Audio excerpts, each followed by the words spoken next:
because the complex is quite big, I would, there are some places I would like you to be in particular. Then you can decide to go wherever you want and to have a look.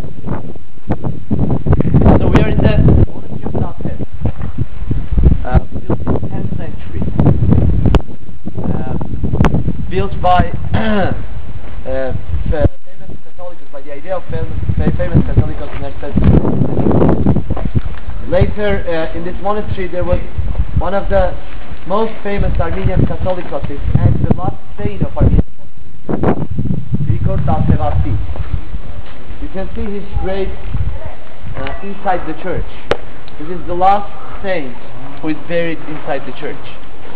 And from a little bit outside of the church, you can see the little tomb that is put after his death. It's 15th century when he died. The church has been built, the first Peter and Paul Church, which is the bigger church you see here, has been built by the Greek influence of Basilica Church. Has had the, if you have a look at it, it doesn't really have the very Armenian crest cupola style, which means it's a square and the cupola is right in the middle, but it has a longer going two walls.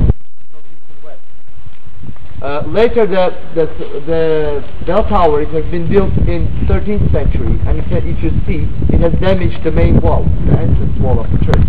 So some of the windows are closed by the bell tower. But beginning from 1117, the Celtic Church came here and tried to take the monastery of Datev. Datev, the etymology of the word is very interesting.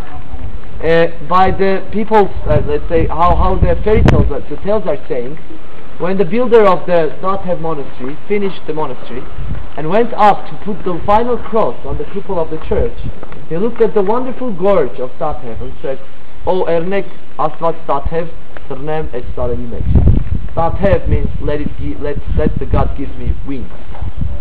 And then at the moment, the wings were there and he could fly. That's the story of the tales of the villagers. Later on, the place was named Datev.